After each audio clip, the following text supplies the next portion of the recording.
എൻ്റെ പേര് ആർ രവീന്ദ്രൻ. തിരുവനന്തപുരത്ത് ഉള്ളൂരാണ് താമസം. എനിക്ക് ഏറ്റവും കൂടുതൽ പ്രാധാന്യം കൊടുക്കുന്നത് ടെറസ് കൃഷിക്കാണ്. ഈ കൃഷി ചെയ്യുന്നവർക്ക് എല്ലാവർക്കും, പ്രത്യേകിച്ച് വീട്ടമ്മമാർക്കും, നമ്മൾ ടെറസ് കൃഷിയിലും അവരുടെ വലിയ പരാതി ഞാൻ കേൾക്കുന്ന ഒരു പരാതിയാണ്. എല്ലാം ഞങ്ങൾ നട്ട് വളർത്തി എല്ലാം ചെയ്തു വരുമ്പം പൂവും കായും വരുന്ന സമയത്ത് കീടങ്ങൾ, മുഞ്ഞ, അങ്ങനെയുള്ള കീടങ്ങൾ, ചാഴി, ഇതൊക്കെ വന്ന് പയറും എല്ലാം നശിപ്പിക്കുന്നു എന്നുള്ളതാണ് പറയുന്നത്. ഒരുപാട് സൈസ് മീലി ബഗ്, മൈറ്റ്, അങ്ങനെ ഒരുപാട് കീടങ്ങളൊക്കെ ഉണ്ട്. വെള്ളീച്ച ശല്യം വന്നു കഴിഞ്ഞാൽ വളരെ ബുദ്ധിമുട്ടാണ്. അതിനെ പെട്ടെന്ന് നിയന്ത്രിക്കാൻ പറ്റില്ല. അപ്പോൾ അതിനെ ഞാനിവിടെ ഉപയോഗിക്കുന്നത് വെച്ചാൽ എല്ലാത്തിനും കൂടിയുള്ള ഒരു ഒറ്റമൂലിയായിട്ട് ഉപയോഗിക്കുന്നതാണ്. അതായത് വെളുത്തുള്ളി, കാന്താരവും മുളകും മിശ്രിതം എന്നാണ് അതിന് പേരിട്ടിരിക്കുന്നത്. അതിനാവശ്യം എന്ന് വെച്ചാൽ വെളുത്തുള്ളി, കാന്താരി മുളക്. ഇപ്പം ഞാനിത് ഈ ഇതിൻ്റെ പപ്പായയുടെ ഇല ചേർക്കാറില്ല. പപ്പായ ഇലയെല്ലാം അരിഞ്ഞ് ചുവട്ടിലിടും. പപ്പായയുടെ ഇല കിട്ടുകയാണെങ്കിലും, കമ്മ്യൂണിസ്റ്റ് വെച്ച് കിട്ടുകയാണെങ്കിലും, പെരവില ഇങ്ങനെയൊക്കെ ഉള്ളതിന് മരിച്ചിനി ഇല. അതായത് മുളകിന് ഏറ്റവും നല്ല ആണ് ഒരു പ്രതിരോധശേഷി കിട്ടാൻ വേണ്ടി നല്ലതാണ് മരിച്ചിനിയുടെ ഇല. അത് പച്ച ഇല നമ്മൾ അതിൻ്റെ ചുവട്ടിട്ട് കൊടുക്കുക. അങ്ങനെ ഈ ചെടിയുടെ വ്യത്യാസം അനുസരിച്ച് നമുക്ക് ചെയ്യാം. മറ്റേ വെണ്ട, കത്തിരി, വഴുതന എല്ലാത്തിനും പപ്പായ ഇല ഇടാം. പിന്നെ അത് കഴിഞ്ഞിട്ട് നീരൂറ്റി കുടിക്കുന്ന ജീവികൾ കൂടുതൽ ആക്രമിക്കുന്ന ചെടികളൊക്കെ ഉണ്ട്. അതിനെ കണക്കിന് നമുക്ക് പെരവലം നമുക്ക് പറമ്പിലെല്ലാം കിട്ടുന്നതാണ്, അതിനെയൊക്കെ എടുത്തിടാം. അപ്പോൾ ഇതിൽ വ്യത്യസ്തമായ രീതി ചെയ്യാതെ ഇത്രയും മാത്രം മതി ഈ കീടങ്ങളെല്ലാം നമുക്ക് നിയന്ത്രിക്കാൻ പറ്റുന്നതായിട്ട് എനിക്ക് തെളിഞ്ഞിട്ടുണ്ട്.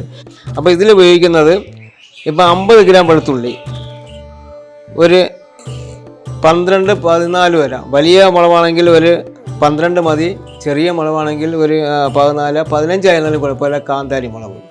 അപ്പോൾ അത് കഴിഞ്ഞിട്ട് ഉപയോഗിക്കുന്നത് ഇത് പപ്പായയുടെ ഇല. പപ്പായയുടെ ഇല നമ്മൾ ചെറുതായിട്ട് അരിഞ്ഞ്, 1/2 ലിറ്റർ ഗോമൂത്രം, 1/2 ലിറ്റർ പഴങ്കഞ്ഞി വെള്ളം, ഒരു 20 ml മതി ഈ വേപ്പെണ്ണ. വേപ്പെണ്ണ നമ്മൾ അങ്ങാടിക്കടയിൽ നിന്ന് വാങ്ങിക്കുന്ന വേപ്പെണ്ണ ആണെങ്കിൽ നമ്മൾ ശകലം സോപ്പിൻ്റെ ഒരു ഇതിലിടുക. കാര്യം ഇതിൽ ഈ വേപ്പെണ്ണ ലയിക്കാൻ വേണ്ടി. ഇതിപ്പോൾ അങ്ങാടിക്കടയിൽ നിന്ന് മാറ്റിയല്ല, ഈ വേപ്പെണ്ണ മിശ്രിതം ഒരു കീടനാശിനിയായിട്ട് കടയിൽ കിട്ടുന്നതാണ്. അപ്പോൾ ഇതാണ് ഏറ്റവും നല്ലത്.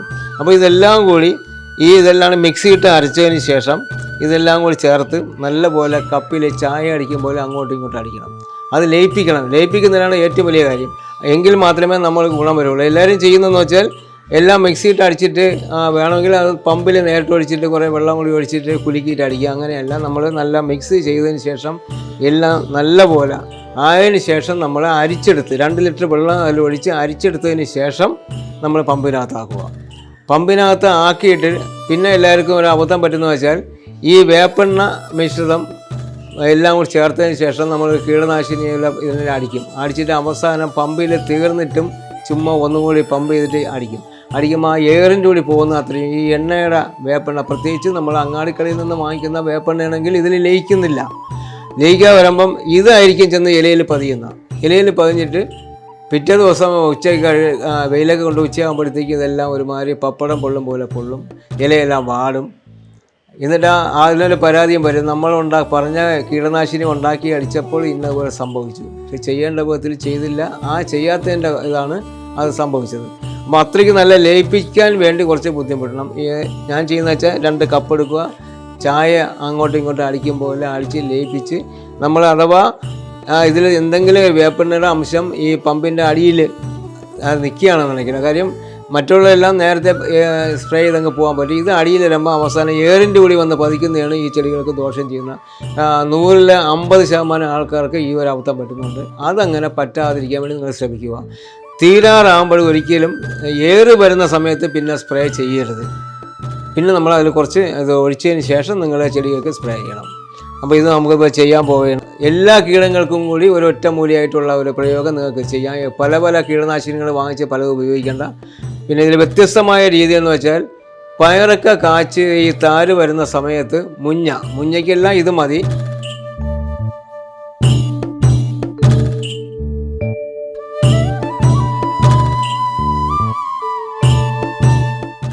ഇപ്പോൾ ഇതിനകത്ത് മിക്സിക്കായിട്ട് നമ്മളിത് അരയ്ക്കാൻ വേണ്ടി ചെയ്തേക്കുന്നത് തൊലി കളഞ്ഞ വെളുത്തുള്ളി, തൊലി കളഞ്ഞൊക്കെ ഇട്ട് കഴിഞ്ഞാൽ നമുക്ക് പെട്ടെന്ന് അരിഞ്ഞ് കിട്ടും.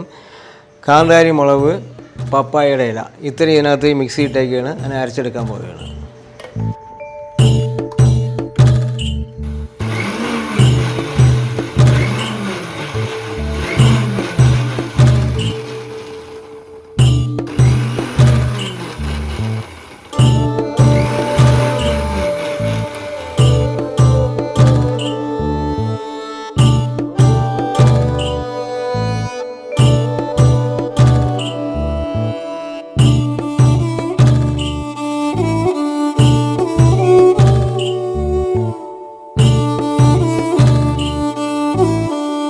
ഇത് അരച്ചെടുത്തതിന് ശേഷം 1/2 ലിറ്റർ കഞ്ഞിവെള്ളം, 1/2 ലിറ്റർ ഗോമൂത്രം, ഇത്രയാണ് ആവശ്യം.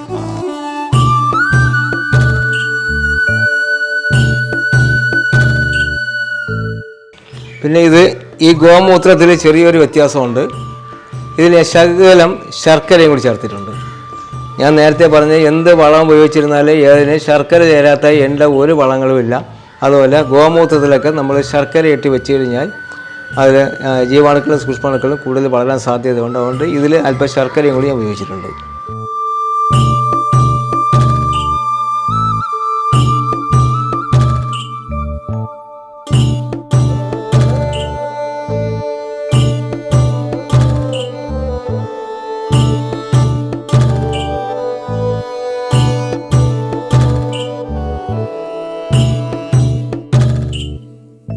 ഇത് വേപ്പെണ്ണയാണ്. ഇത് അങ്ങാടിക്കടയിൽ നിന്ന് വാങ്ങിച്ച വേപ്പെണ്ണയല്ല, ഇതൊരു കീടനാശിനിയായിട്ട് ഉപയോഗിക്കുന്നൊരു വേപ്പെണ്ണയാണ്. അപ്പോൾ അങ്ങാടിക്കടയിൽ നിന്ന് വാങ്ങിച്ചതും കൂടി ഇതിൽ ചേർത്തിട്ടുണ്ട്. അപ്പം അത് കൂടുതൽ ലയിച്ച് വരാൻ വേണ്ടിയാണ്. അപ്പോൾ ഇത് ഒഴിച്ച് കഴിഞ്ഞാൽ നമുക്ക് സോപ്പ്, ഒരു നമ്മളെ ഡിറ്റർജൻറ്റ് ലിക്വിഡോ ഒന്നും ഇതിൽ ചേർക്കേണ്ട കാര്യമില്ല, വെള്ളത്തിൽ ലയിക്കുന്നുണ്ട്. അതല്ല, നമ്മളിപ്പം അങ്ങാടിക്കടയിൽ നിന്ന് വാങ്ങിച്ച വേപ്പെണ്ണയാണ് നമ്മൾ ഉപയോഗിക്കണമെങ്കിൽ നമ്മൾ ശകല സോപ്പ് നമ്മൾ നുള്ളി കുറച്ചിട്ടാൽ മതി. ഇത് 2 ലിറ്റർ ഇത് ഉണ്ടാക്കാൻ വേണ്ടി. എന്നിട്ട് ഇതിൽ പ്രധാനമായിട്ടുള്ള ഇങ്ങനെ നമ്മൾ നല്ലപോലെ മിക്സ് ചെയ്യുക. എല്ലാവർക്കും ചെറിയ മടി കാണിക്കുന്നതാണ് ഇതുപോലെ അടിക്കുന്നത്. നമുക്ക് 2 കപ്പ് വേണ്ടി വരും, 2 പാത്രം വേണ്ടി വരും.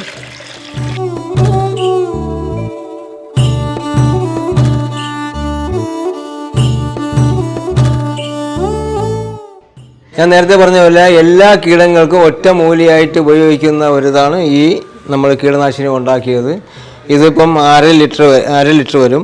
1/2 ലിറ്ററിൽ 2 ലിറ്റർ വെള്ളത്തിൽ നമുക്ക് ഡൈല്യൂട്ട് ചെയ്യാം. അപ്പോൾ അതിൻ്റെ കണക്ക് ചിലപ്പോൾ നമ്മളിപ്പം ഗോമൂത്രം ഒഴിച്ചതും എല്ലാം കൂടി വെള്ളത്തിന് അളവിന് വ്യത്യാസം വരാം. എന്നാലും നോക്കേണ്ടത് 100 ഗ്രാം വെളുത്തുള്ളി എടുക്കുകയാണെങ്കിലും 25-30 എണ്ണം കാന്താരി മുളക് എടുക്കുകയാണെങ്കിലും അതിന് ഗോമൂത്രം 1/2 ലിറ്റർ, കഞ്ഞിവെള്ളം, പഴങ്കഞ്ഞിവെള്ളം 1/2 ലിറ്റർ, അതിൻ്റെ കൂടെ എല്ലാം കൂടി മിക്സ് ചെയ്ത് ഈ പരുവാക്കിയതിന് ശേഷം 4 ലിറ്റർ വെള്ളത്തിൽ ഡൈല്യൂട്ട് ചെയ്യണം. അപ്പോൾ നമുക്കിപ്പോൾ ഇതിപ്പോൾ ഉണ്ടാക്കിയിരിക്കുന്നത് 50 ഗ്രാം വെളുത്തുള്ളിയാണ്. അപ്പോൾ അതിൻ്റെ പ്രധാനമായിട്ട് പറയുന്നത് വെളുത്തുള്ളിയുടെ കണക്കാണ് നമ്മൾ ആദ്യം പറയുന്നത്. 100 ഗ്രാമത്തിന് 50 ഗ്രാം ആക്കി. അപ്പോൾ ഇതിലാണെങ്കിൽ നമുക്ക് 2 ലിറ്റർ വെള്ളത്തിൽ ഡൈല്യൂട്ട് ചെയ്തിട്ട് നമുക്ക് അരിച്ചെടുത്തിട്ട് വേണം ഉപയോഗിക്കുക, അല്ലെങ്കിൽ നോസിലൊക്കെ പോകും, പമ്പ് കേടാവും. അപ്പോൾ ചെയ്യുക. ഇത് ചെയ്ത് കഴിഞ്ഞാൽ നിങ്ങൾക്ക് ഏത് കീടങ്ങളും, സഹിക്കാൻ വയ്യാത്ത കീടങ്ങൾ വരെ ഇതിൽ പോയിരിക്കും. ഇപ്പോൾ നമുക്ക് ഇതിൽ നേരത്തെ പറഞ്ഞ പോലെ വെളുത്തുള്ളി മണം, കാന്താരി മുളക് ഒരു കാന്തുന്നത്, വേപ്പെണ്ണ ദേഹത്ത് വിടുന്നാലും ഒരു ബുദ്ധിമുട്ടാണ്, പ്രാണികളെ ദേഹത്ത് വിടുന്നാലും. അതിൻ്റെ കൂടെ കഞ്ഞിവെള്ളം ഒരു പശ കിട്ടുന്നുണ്ട്. എല്ലാം ഒത്തിണങ്ങിയതാണ്. കൂടുതൽ കീടനാശിനികളും വാങ്ങിച്ച് കൂടുതൽ ബുദ്ധിമുട്ടേണ്ട കാര്യമില്ല. ഇത് ചെയ്യേണ്ട സമയത്ത് ചെയ്ത് കഴിഞ്ഞാൽ നിങ്ങൾക്ക് ധൈര്യമായിട്ടും ഒരു കീടങ്ങളും ഇല്ലാതെ നിങ്ങൾക്ക് ചെടികളെ വളർത്തിയെടുക്കാൻ പറ്റും. പക്ഷേ കീടങ്ങൾ വന്നിട്ട് ഇത് ഉപയോഗിക്കാൻ പോകരുത്. കീടം ഉണ്ടോ ഇല്ലയോ ചെടികളിൽ ആഴ്ചയിൽ 2 പ്രാവശ്യം നിങ്ങൾ ചെയ്യുക. അതിനു വേണ്ടി സമയം കണ്ടെത്തുക.